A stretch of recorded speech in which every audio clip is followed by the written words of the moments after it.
Is it me, guys, or there's just too much garbage out there in the fitness industry? One moment you're opening up TikTok or YouTube or even Instagram, and there's just some misinformation out there.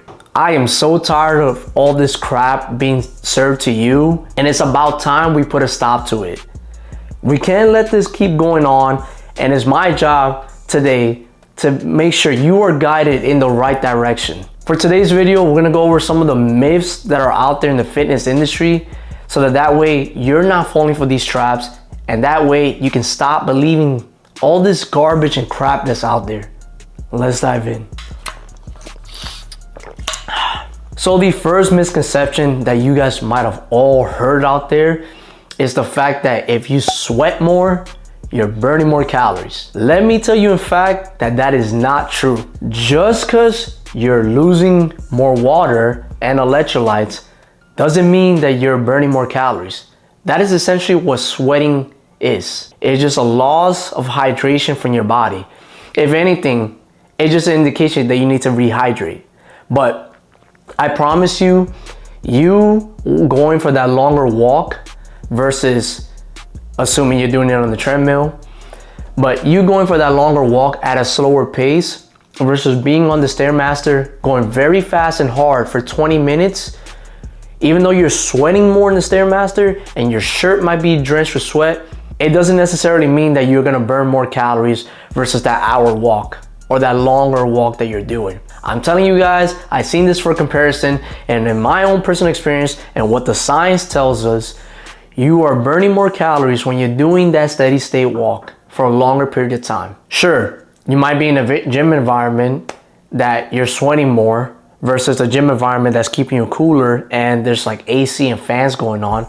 But I promise you, if you're doing the same type of workouts with the same kind of intensity, you probably are burning about the same amount of calories. So the next time that you see your buddy is sweating more than you in the same workout, don't feel too bad about it, because chances are you guys are burning the same amount of calories. If you want to be closer to your fat loss journey, you just need to find ways to burn calories. And one of the most efficient way is doing cardio for a longer period of time at a slower pace. That way you could be in the zone where you're actually burning fat and not burning through your muscle. Reason being that happens because you're burning through your glycogen, and if your body loses the amount of glycogen that you have, it has to get it from another source, and the other source that it wants to go to is your muscles. That's why there's a whole conception, guys, of like going to a catabolic state to where your muscles being broken down because your body doesn't have enough calories or carbs or glycogen to replenish, the stores that it needs. The next myth that's out there is that you need to train every day to see results. Let me tell you, that is not the way to go. And in fact, you actually see more results being less days in the gym. Let me explain. So sure, in the beginning, when you have no results and you're just freshly starting the gym, you could probably get away with, working out pretty much all the time. As you start seeing results, recovery starts playing a bigger factor into your lifting journey. Instead, I want you to place more emphasis on your recovery. So that means more sleep, making sure you're stretching, and making sure you're not hitting the same muscles, back to back. You need to let them breathe and recover because your tissues are broken down. But in my experience, guys, I honestly do not work out Monday through Sunday or Monday through Saturday anymore. I used to be that kind of gym rat where I used to work out all the time. I had to be in there all the time. Now that I've cut it out to about 4 to 5 days out of the week, I'm able to work out with so much more intensity. Like the same effort I can put towards the same weights, I can do that same thing week to week without losing any progress, assuming I'm doing all the other stuff correct. But in terms of your lifting journey, quality matters a lot more than quantity. Every time you go to the gym, you want to give it everything you got with high intensity. That way you're not wasting your time in the gym for the days that you actually do go. So yes, I'm speaking to y'all, those people that, mindlessly just look on their phone, wasting their time, giving some half effort into the gym. Pick it up a little bit, bro. I know you have a little bit more in you. I know you could go for that extra weight. I don't care if you up it by 5 pounds. Just put it in a way that it's a little bit uncomfortable. That's how you make progress. That is called progressive overload. The next myth that I've heard so far, and I didn't fall into this trap because I knew it was BS, but the fact that carbs make you fat. That is so dumb, guys. Science has shown us that we need carbs. And carbs are the fuel source for your workout. Sure, you might be doing a diet that's like low carbs or keto. Still though, me doing a low carb diet, I still prioritize the most amount of carbs right before my workout, guys. During the rest of the day, didn't matter to me as much, but carbs are the main fuel source that you need to be able to have an efficient workout. If you try to do it without carbs, guys, you're gonna feel very depleted and you're not gonna feel as strong. Trust me, bro. I've been there, I tried it out. It's not gonna end up good for you. If anything, you're gonna be more mad at yourself of why you couldn't rep out the same weight that you used to be able to do 2 weeks ago. So the next time you go into the gym, make sure you have a decent amount of carbs. I say about 30 to 40 grams of carbs at least. That way you don't feel like you're depleted in the gym. That way you can get a good pump, and that way you can be able to push the workout with much more intensity. And no, carbs are not gonna make you fat. They're not. What's gonna make you fat is actually over consuming more calories than what you're burning. So it's not necessarily the macros that's like gonna make you fat. It's the fact that you can't put the fork down. So I need you to start tracking your calories. If you really, really wanna make sure you're good on this fat loss journey, or you're good on becoming lean, I need you to start tracking the calories, because the only way that you're gonna get leaner and lose some body fat is to be in a deficit. That's the only way. Lowering down the amount of carbs or having like no carbs at all is not gonna be the way that you're gonna like lose body fat. If anything, it's gonna get rid of all the water weight, but that's just it. That's what you're gonna see on the scale. Just you losing the water weight. So the only way that you can lose body fat is by being in a deficit. Let me make that clear. The only way that you can lose body fat, guys, is by being in a deficit, a caloric deficit. All right? I hope that got through you now. The next myth, guys, and this is crazy because people still believe this, is the fact that you can spot reduce fat. Let me tell you guys, you cannot do that. You are not in control of your genetics. Whatever genetics God gave you is where your body's gonna decide to lose fat first.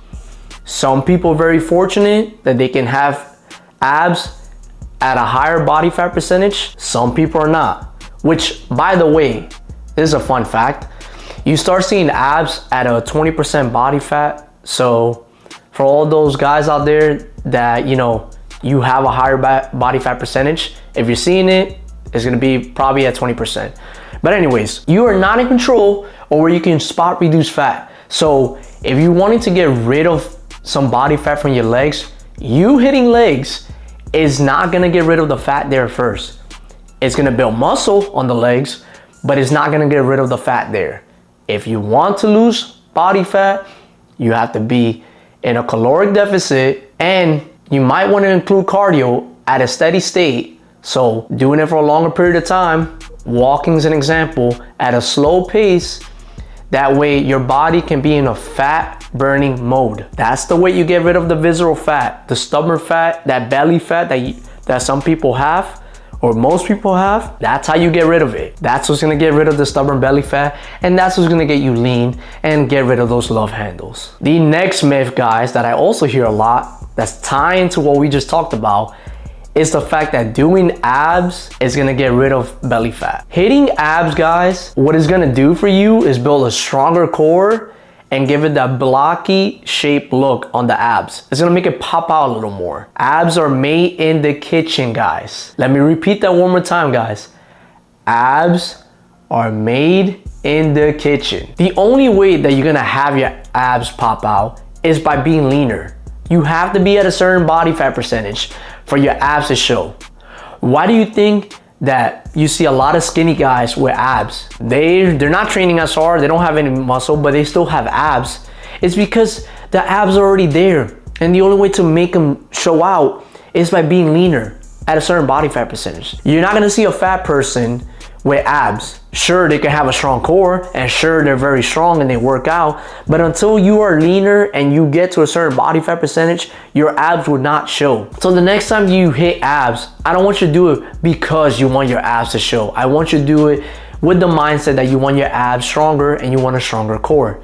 You still need a stronger core so that way your workouts can be much more efficient. If you're doing deadlifts, if you're doing heavy compound movements like squats, if you're doing chest or any type of workout, you need a strong core, guys. So don't stop hitting abs, but stop believing the misconception that hitting abs is gonna get you abs. That's not how it works. Too many people just get things wrong, and you know, I'm glad you're making it this far into this video and you're absorbing all this knowledge, because we really need to cut out this crap. I'm tired of seeing it. And for all my fellas out there, I want you guys not fall for the same trap that most people do. I want to make sure you're guiding the right way. And that way, when you're explaining to someone the workout and why you're doing it, you're not saying the wrong misinformation, because then that just spreads misinformation and then it just gets out of control. By the way, guys, if you've been enjoying this video so far, hit that subscribe button and make sure you turn on your bell notifications. I come out with a weekly video every week, providing you some tips and making sure you're guided in the right way. I wanna make sure we cut out some crap, and I wanna make sure your fitness journey goes really well. That way you're not making the same mistakes I do, and that way you can be better far off from me, and that way I can make sure I can inspire and motivate you. Now let's get back to the video. And the last myth that I want to go over with you guys is the fact that you can out-train a bad diet, which is completely false. So yes, you can still make results even though you're eating a bad diet and you're dirty bulking, but what you put in your body is gonna dictate how you're gonna feel. If you put in garbage inside your body's gonna produce garbage. Let me explain. In order to get a good, sharp physique, you need to make sure you're eating the right type of macros, and you need to make sure the calories you're intaking are full of a lot of nutrients. What I've noticed, guys, in my experience, for example, if I eat a burger from a fast food place and I go hit a workout, or I eat any type of cheat meal before hitting a workout, a lot of the times I start feeling very sluggish in the middle of my workout. And even though, yes, I get the weight that I need to do, my recovery is not really there, and my stamina is not really there. My performance starts dwindling towards the end, and that's not something I really want. So this is my advice for you guys. If you're gonna have a cheat meal, do it after your workout. That's when it's probably gonna be much more beneficial. Also, here's another thing, guys. Yes, I recommend you track your calories. Yes, I tell you to eat very nutritious calories, food, and eat more homemade food. But if you're good 70 to 80% of the time throughout the week, and you're sticking to your diet, you're eating the right stuff you need to eat, and you're very healthy, go ahead and have that cookie, bro. Go ahead and eat crumble. Don't eat all the cookies though. Guys, if you're going to crumble cookies, please share it with someone. At least I know they come in like 4 cookies per box. Just have 2 of those and give 2 to someone else. Don't eat the whole thing by yourself, bro. That's very sad and lonely. And that's unnecessary calories you do not need. Listen, I'm not gonna sit here and tell you I've never ate from crumble cookies, so they're very good, so I understand. But anyways, if you've been good throughout the week, guys, have that burger, have that cheat meal, eat Chipotle. If you like burgers, I like burgers a lot. I like having a cheeseburger with fries. Matter of fact, I like having a bacon cheeseburger with fries. That's one of my favorite cheat meals. Sushi is another great option. It's not so bad. I mean, you can have the bad one, but if you've been good 70 to 80% of the time throughout the week, go ahead and have that cheat meal. It's not gonna hurt you as much. And honestly, I'm at the point that like fitness should be adding more to your life, not taking away from it. The last thing you wanna do is be overly strict with yourself to the point that like you're not enjoying life and You can't even have a date night with your partner. You can't even enjoy family time. Like your relationships like suck with everybody else because you're refusing to go out to eat anywhere unless you're doing a competition, or you know, you're doing Mr. Olympia or any type of like competition. Then bro, you have my permission to eat that cheat meal. But if you're, you know, so focused in that competition, then yes, that's a season where you have to be very focused and stick to your diet very strict, because you only get that one opportunity to make sure that you're looking good in front of the judges. But if that's not you, then go ahead and enjoy it. There's no reason for you to be overly strict to yourself to the point that you're losing your mind. It's not good for your mental well-being. I can tell you that. I've been there before where I was super strict to myself, and instead it just creates a very unhealthy relationship with food. That's the last thing you want, guys. So I notice when I get the urge for something that I've been craving, I tend to have it.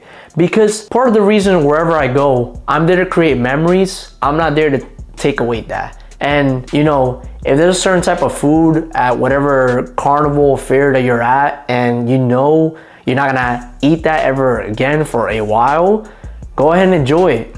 Share that food with your loved ones. Share that food with someone special. Share that food with your friends and family. You're not gonna have a lot of opportunities to, you know, create those kind of memories. And so my advice to you is to find the balance that works for you. That might look different for you. That might look different for me.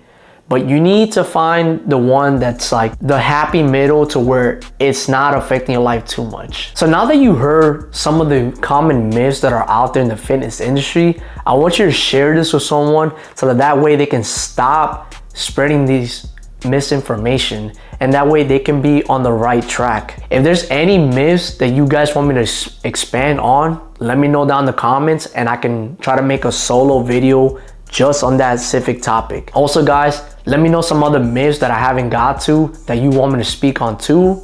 I can make a video on that as well and speak more on it and give my own personal take. So now that you know some of the crap to cut out there and you're ready to take the gym way more serious, I got this video for you over here where I talk about some of the reasons you're not growing your legs.